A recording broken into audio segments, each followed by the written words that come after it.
Today is traditionally Blue Monday, but we are calling it Blue Sky Monday because we want to have a big vision of hope, of gospel optimism. And we thought, who better to ask than Rachel JordanWolf? Dr. Rachel JordanWolf is the director of Hope Together, and she's put together some wonderful resources about evangelism and equipping the church to reach the world. It's a set of resources called Talking Jesus, and she is on the line now. Rachel, can you hear me? I can. It's lovely to be with you, Glen. Thank you so much. You look very bright and... I'm doing green, not blue, I have to say. Sorry, I just must have missed the blue memo. But hey, we're doing bright green. And we love your orange headphones as well. Yeah. It's very optimistic. So, Rachel, how would you like to introduce yourself? Can you introduce yourself and the way that you were introduced to Jesus? I'd love to hear that story. I'll introduce myself. So I'm living here in London. I'm currently in the basement of an old rectory. My husband is ordained vicar, church planter. So we've been here for some time, but loving that. I was brought up in the Brethren, but with Pentecostal wings, is what I always say. An interesting combination. And how did I come to faith? My parents knew and followed Jesus and were amazing.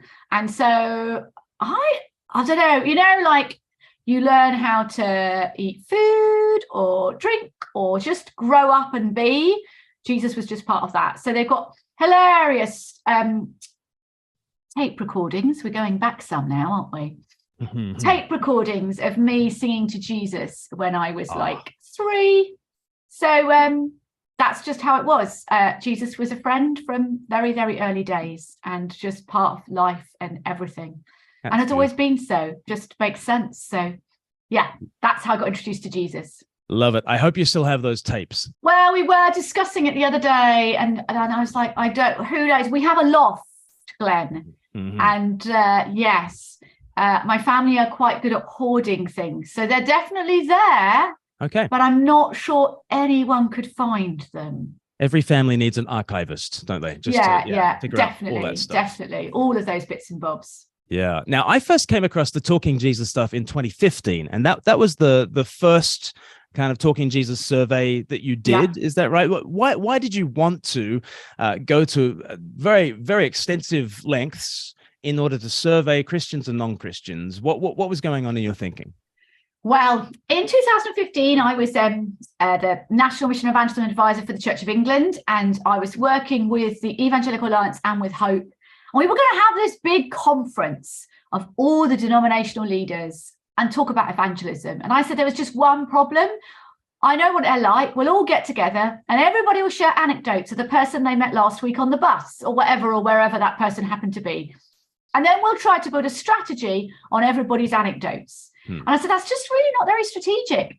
If I'd been the national marketing lead for, say, Boots the Chemist, every week I'd get stats into my inbox that would tell me how big the sales team were, what people thought of our products, whether they liked our branding, what did they think about Boots, or were they going to Savers or Superdrug, and if so, why? And I'd have all this information at my fingertips to make decisions.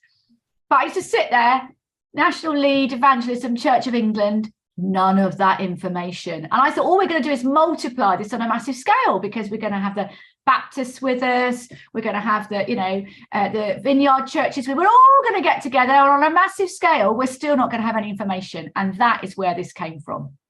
Okay. And you did this very seriously. You used Comres, is that right? We used Comres Savannah. So we used a polling company that would work for the government or work for the NHS, so that we could get a proper, what you call, weighted sample. So it wasn't just me going to my friends.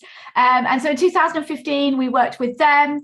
And then we've done that again in 2022. We've got even more partners. So then it was the Church of England, the EA, and us, Hope Together. And we've also now got Kingsgate Church have come on board, CV Global, Lewis Palau. So it's a really big, it helps us with funding. If everybody chips in money, then you can actually go out there and do a really big project. So I loved it in 2015. It was a real delight to do it again, because then we begin to see if there are trends. Are things that are going up or things going down? Has the opportunity for the gospel got better or has it got worse? Do people, and the plan is, again, we'll do it again in 5 years' time, so that we can begin to see almost like what's happening in the nation and what are the trends in the nation, which way are we going? It's clearly a very good survey, because in 2022, the results came out to say that, I think, was it 48% in your survey identified as Christians. And within a few months, the census data from the 2021 census came out, and it said something like 46% of the UK, again, ticks that box that says that they are Christian. And that must give you a certain level of confidence that the sample that you're using is actually representative.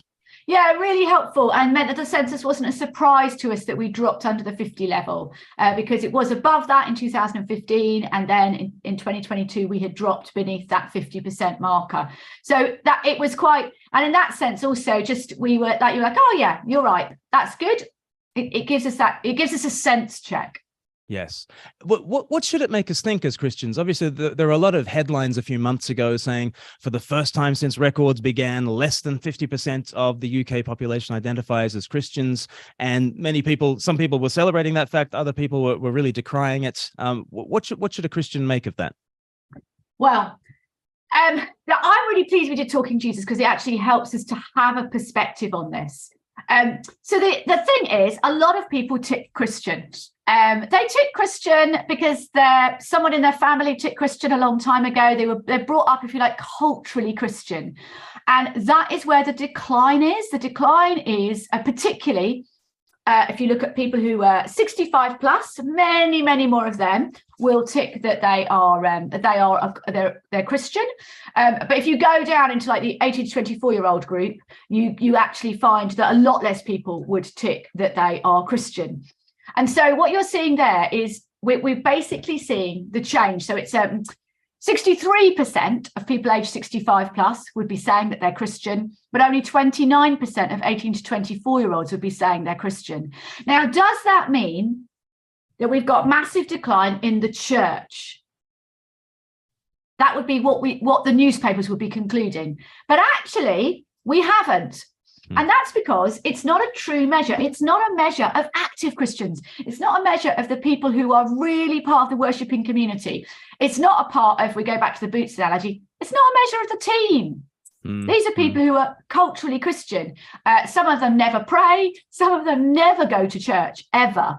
And most of them would, they're definitely not reading their Bibles. And then this is what we did, is we asked all the people who were Christian in 2015, whether they were regularly part of a worshipping community, whether they were reading their Bibles at least once a week, and whether they were praying once a week. And regular was once a month. I know things have changed since when I was growing up, and I went 5 times on a Sunday. So that's what regular looks like. And then we looked at that group, and we took that group out, which is actually just 6% of the population who are part of that real community of disciples, of people following Jesus. And the really good news is that 6% hasn't changed. So basically, we're keeping the church has stayed the same. So the census figure is a really interesting marker on cultural change, but it's not actually a depiction of what's happening in the church. And the other exciting thing about what's happening in the church, I'm definitely on the positive, is that group is equal across all the generations. So we don't have a missing generation in the church. We have a missing generation of cultural Christians, but we don't have a missing generation when it comes to active, practicing Christians. That is stable and has remained stable since 2015. And that's fantastic news for the church. That's fascinating. I live in Eastbourne, which is known for being sort of the retirement capital of the UK. And yet there's a kind of a nominal Christianity here. And then when I go to do student missions and that kind of thing, very quickly people will tell me that they're atheists. But I notice a kind of a nominal atheism among the young. And what people instantly claim as their label is not really the way they process the world or the way that they live their lives. It's a very different kind of a thing. So I'm really glad that you were doing that kind of practicing Christian question that you asked about. There are some surprising stats in the Talking Jesus stuff, both in 2015 and in 2022. For instance, you asked people about the resurrection, and do you believe that Jesus sort of rose from the dead? Do you believe that he rose from the dead according to the Bible, or do you believe that he just sort of rose from the dead, maybe according to it? Maybe not according to an inerrantist view of the Bible. And was it like 45% of people sort of said yes? Yeah, it was 44% in 2015, and it's 45% now. And that is huge. No one believed it. So when we did this research in 2015 and we went to all these denominational leaders, they just, I remember the then Archbishop of York said to me, he was like, you just can't go out on Radio 4 and say that, Rachel. I can't do this. So they all agreed in the room they would give us another chunk of money, and we did the whole thing again, but with a lot more people, and still came up with the same result. We've done it now in 2022, and it's still staying strong. And the BBC also did this question in 2017. Now, they were looking for a slightly different answer. What they wanted was a headline for Easter Sunday. And their headline they wanted was, more people believe in reincarnation than resurrection, no longer Christian Britain. So they then thought they'd go and find the research to match their headline. They went to Savanta Comres. They said, yeah, we've got a question on the resurrection. They ran this and discovered to their amazement that 44% of the population believed in the resurrection of Jesus from the dead. I mean, it's amazing. Right. What they then did is they looked at that Christian group, all the people who ticked Christian, and they worked out, I think it was 13% of the people who ticked Christian don't believe in resurrection. And that is what they used for their headline on Easter Sunday. To my absolute, I was like, how could you miss the main headline? The main headline is this huge number of people in the UK. Now you're like, well, we don't see them all in church. No, they're not all in that practicing Christian group. If you like, there's obviously a spectrum of faith, but they are hoping for something. Yes. They're hoping for something. They've got some hope that there is some resurrection, or there's something after life. I think it's that particularly might be what they're looking for. That it's like they want something, but they don't know. And wouldn't you love to have a conversation with somebody who said, I believed in the resurrection, but I'm not quite sure, sort of thing. It was 41% of the population who were clearly not believing in the resurrection. Yep. 16% solidly, word for word, is in the Bible. And remember, that's quite a lot bigger than our practicing Christians. Yeah. So that's the 6% plus an extra 10% of people who are probably bit looser maybe in their spiritual practices, shall we say. And it's 41 who don't. But I would love to have a chat. So we really want to make noise around Easter, Glen. We want to think about what we can do, particularly around Easter, to reclaim that as an evangelistic moment. And we want to engage with that group of people who are like, I hope it's true. I think it might be, but I'm not quite sure. What an amazing mission field. Yeah, that's so challenging for a lot of evangelistic and apologetic kind of outfits that spend a lot of time trying to prove the historicity of the resurrection, and they've got sort of 5 minimal facts by which they kind of try and piece together an argument. And a lot of the background to that is we kind of think that everyone in the culture is a thoroughgoing naturalist, a thoroughgoing materialist. They're all Richard Dawkins, and they all need to be blasted with sort of logic and evidence. And yeah, what you're saying is that the natural beliefs of the man or woman in the streets, they are much more open to believing in the supernatural than we perhaps were led to believe, which I find really interesting. I think that is so true. And I think that's what, all of this data in this report is showing us, that there's a lot more openness than we would imagine. Like, people are positive about Jesus. Quite a lot of people, I think it's 21% think he's God in human form. That's massive. But then there's a whole lot of people who think he's prophet, which is a lot bigger than the number of people who are Muslim in the population. 4% of the population are Muslim, but over 30% of people think that Jesus is a prophet. So there's, again, what an interesting conversation. What did the prophet say himself about who he was? Yeah. Because if they've got that far, it's 33% who would say he was a prophet or spiritual leader. Great conversation I can have with them.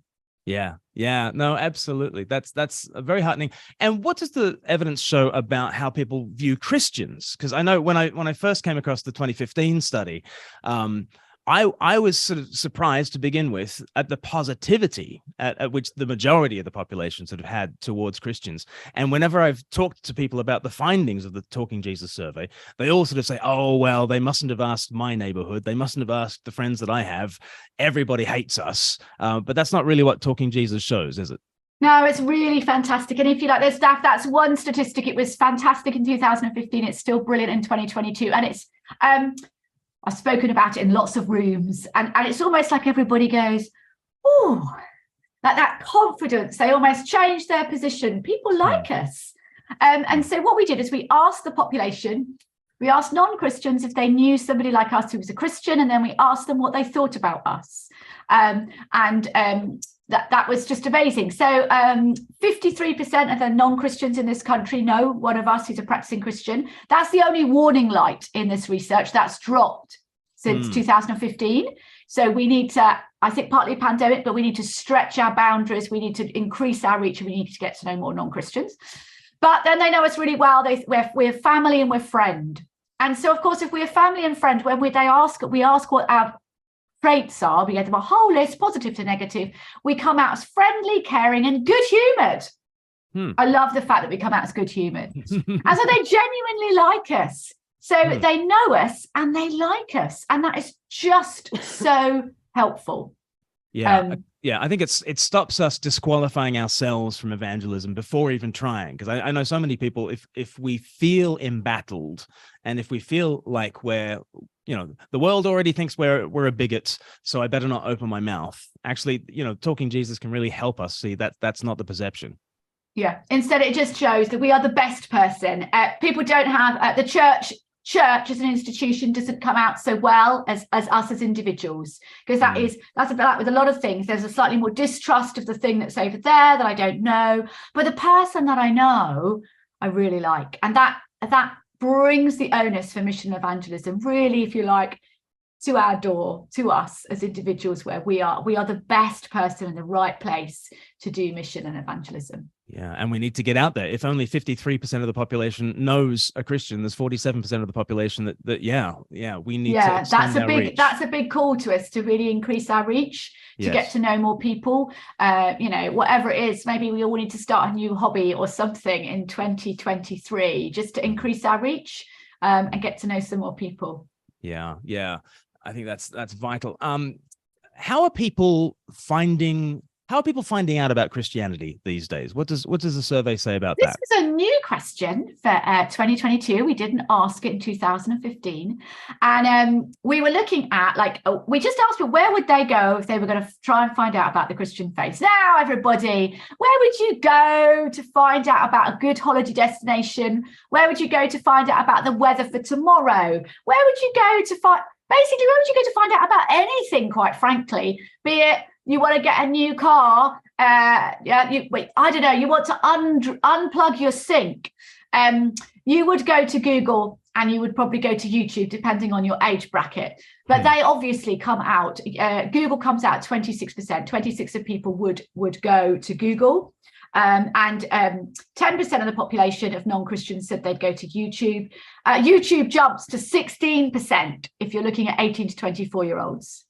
So if you're looking at that age bracket, you can just see that the YouTube generation is moving in.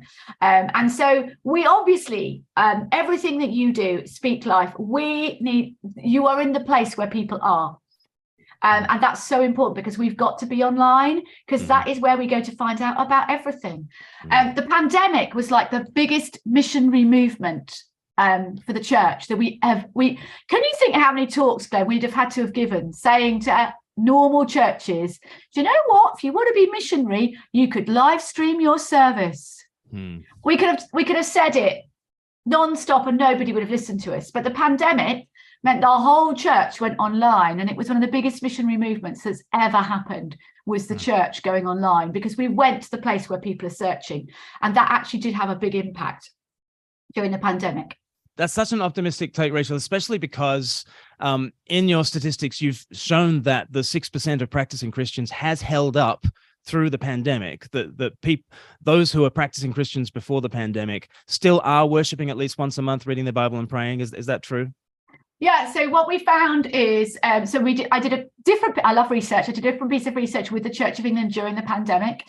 And we looked at some of this. We looked at who was leaving, who was joining. So we had people who left the church during the pandemic. That is definitely certain. The people who stayed had strong spiritual practices. They had personal spiritual practices. So they were reading their Bibles themselves, praying themselves. They were able to feed themselves. So that's actually all around discipleship. Other people did leave, but they had weaker, if you like, spiritual practices. So that shows the importance of us all, if you like, being able to take responsibility and have those classical things that, you know, I read the Bible every day with my mum when we were really small. We prayed every day. And that's why I still read the Bible and pray. Those really important things. But we also saw that a whole pile of people joined us because we went online during the pandemic. So there was actually almost a change. Some people left the church and some people joined the church. And that was all to do with the fact that we went online, and many people found us for the first time and then engaged with us and then came and found us as we came out of the pandemic. So it was like a big missionary movement. I think it was about 4% of the population who came and joined the church online during the pandemic, which is big. That's a big percentage leap of people who are coming to experience and try and see what was going on. That is a big leap. So the 26% who are Googling, you know, answers to what is Christianity all about, that was the largest sort of segment of how people are doing it. It was really big. Then it was going to a local church, 22%. So if we've got a lot of local churches, and reading the Bible. One of the things I love about Talking Jesus is the Bible just comes out beautifully strongly throughout, based on how people come to faith and the way people would know to look. So I think there's a real combination there of what we do with the Bible, particularly again online. We at Hope, we've produced beautiful copies of Mark and Luke's Gospel because we did surveys as well about how to. People are more like, because design matters, which you will know, everything you do matters. We designed beautiful, like contemporary versions that people would actually like to read and take away, because it matters. What things look and feel like matters. And if people are interested in reading the Bible, if they want to find out about the Christian faith, they know a lot of them know that's where they would go. Just really amazing. God speaking on his own terms is a great missionary strategy. Yes, absolutely. That's his mission strategy, isn't it?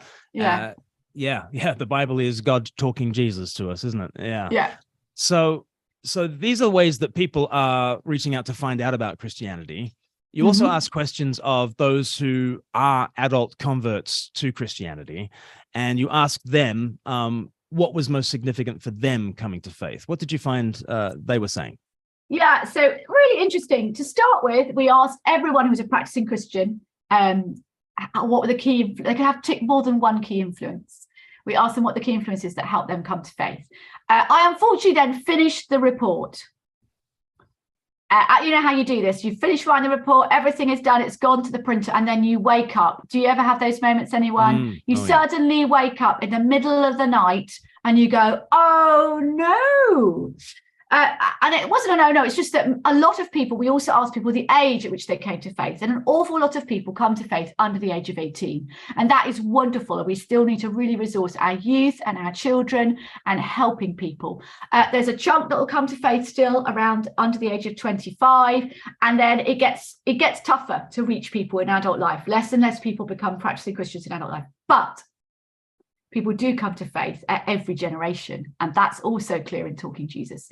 So then what I needed to do was break out the people who came to faith under the age of 18 and look at what was influencing the people over the age of 18 to come to faith. So that's how we then got these results. And that was a brilliant little thing to see. And the number one thing in that was a life event. So it suddenly swapped. Growing up in a Christian family was the number one thing if you're under the age of 18. But if you're not, and you're over the age of 18, a life event. So this is like what wobbles people's worlds, is what I call it. And we've just been through some life events, people.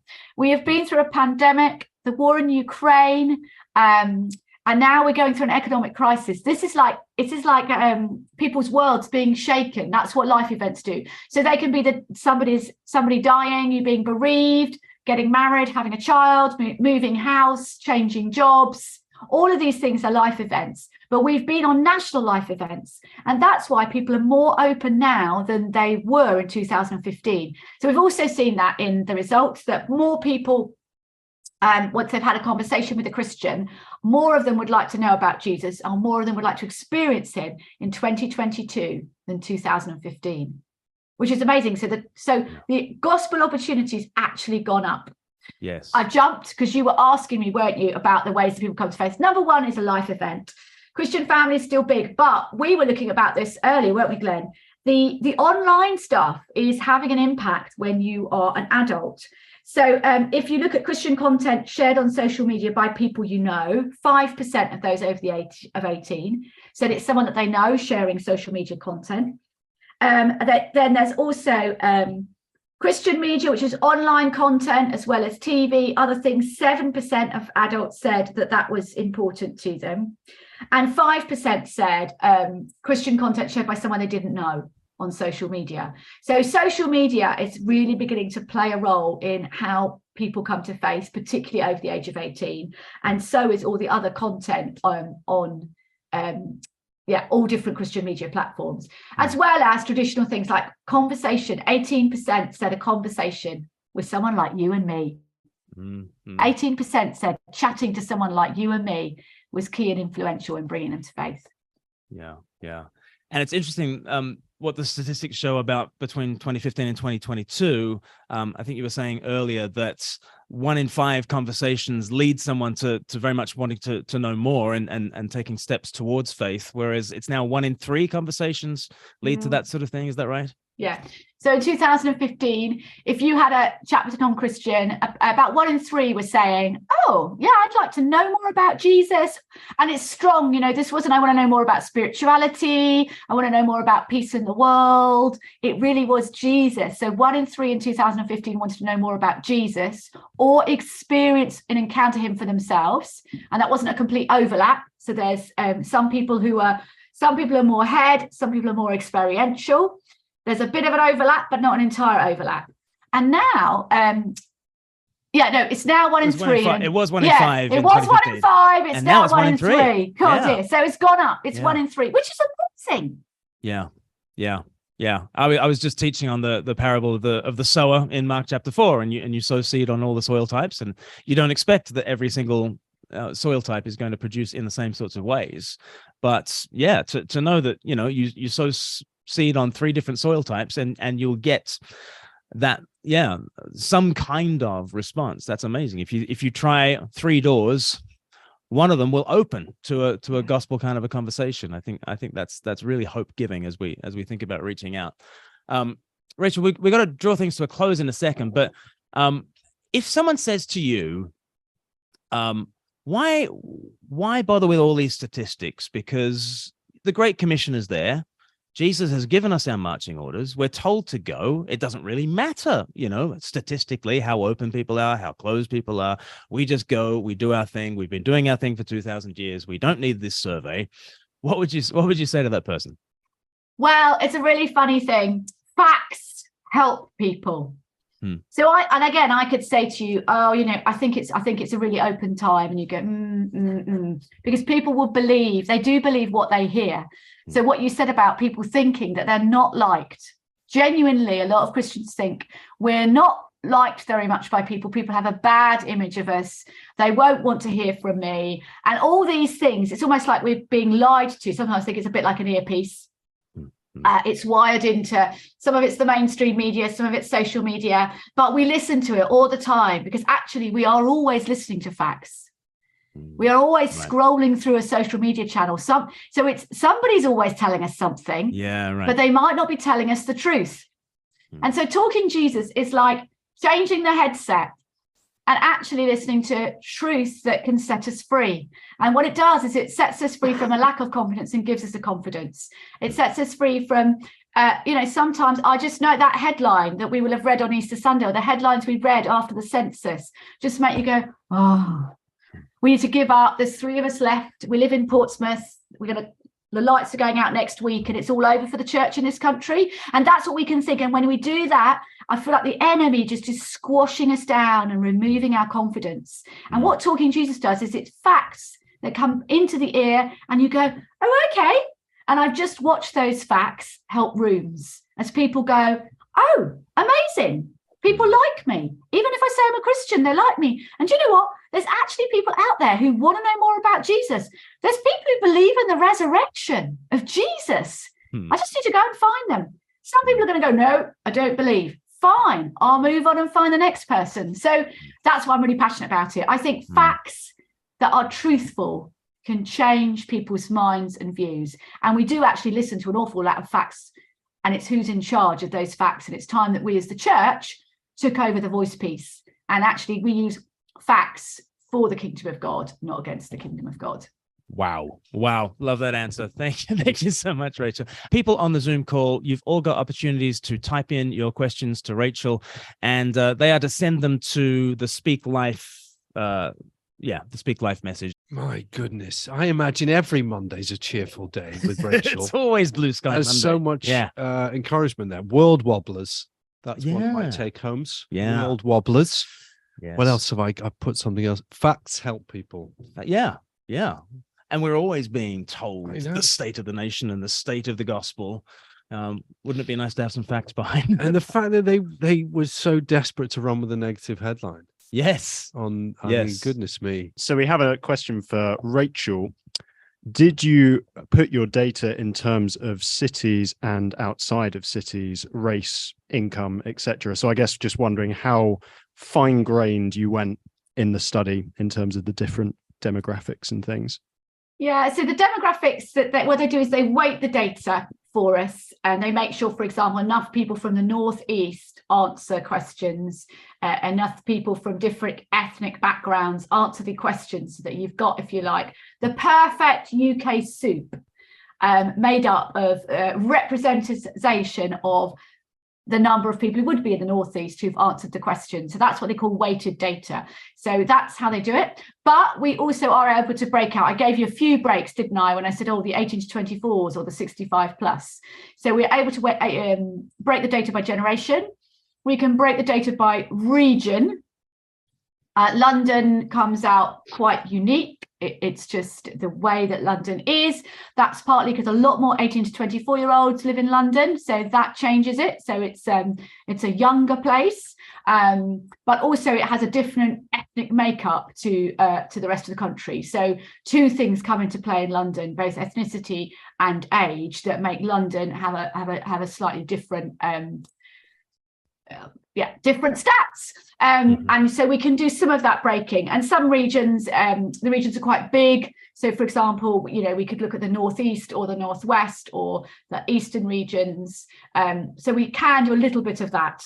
An example, if we looked at the southwest, we'd see probably something which is more of a rural picture. If you compared that with London, you'd get quite an interesting comparison. Thomas, any more? Fantastic. Thank you. We have another question slightly similar to that, is what's the data you would really like to have but haven't got in the 2022 survey? I do. So I wish I could break it by rural and urban. That would be really interesting to me. And the reason we've got regions, but we haven't got rural urban, I can't remember the definition. I think rural is any group of people under 10,000 people in a habitation would be rural. That would be quite interesting. Although it's only, I think, about 17% of the population who do inhabit rural spaces. Most of us would be in more of an urban space. What else would I like to know? There was something the other day, when you're going through and you go, should have asked. So there's every so often there's a little thing where you go, I must make a little note of that, because actually I would quite like to know this, or I would quite like to know that. Most of what I want to know, it's there. We added in a couple of extra questions this time from 2015, but I think mostly what I want to know is in the data somewhere, which is great. I'd like to do it if you could do more than 3,000 people, that then you could break it with more accuracy, because your sample size would be bigger. So some of the once you begin to break by age, region, ethnicity, if you did all those breaks, the samples would begin to get they'd be small. And so you have to put quite a lot of maybes around it at that stage. And I would absolutely love to do this globally if anybody happens to be sitting on an awful lot of money, but we're probably not. But, I'd love to do it globally. I'd love to be able to look at what's happening in the UK and look at what's happening in Germany, for example, because I think the comparisons would be really interesting, or what's happening in South America, or what's happening because I think it would be fascinating to see what the differences were, and it would help the churches in all different nations. Yeah. And once you've done the next one, so 5 years time, 2027, You won't be helping with this survey. will No, you? I You'll be want, doing- I want us to do like a whole green screen studio, and then we can have a swingometer. Oh yes, Like Peter Snow. Like Yes, in yeah. the when you do the The election election. night thing, Mm. because I Great. think that's the one thing we just need is a great. Yeah, you could have a go. That'd be quite helpful, I think, a little bit. Up, down. Yeah. Yes, Yeah. yes. You do the green screen, and Rachel can do the counting. Yeah, that would. Yeah, yeah, that's fine. yeah. I don't Good. want to do those numbers. They're difficult. Hi, it's Nate. I hope you enjoyed watching that video as much as we enjoyed making it. This is the bit where I invite you to subscribe to this channel. You can do that now by clicking the subscribe button. That'd be great. All right. See you soon. Bye.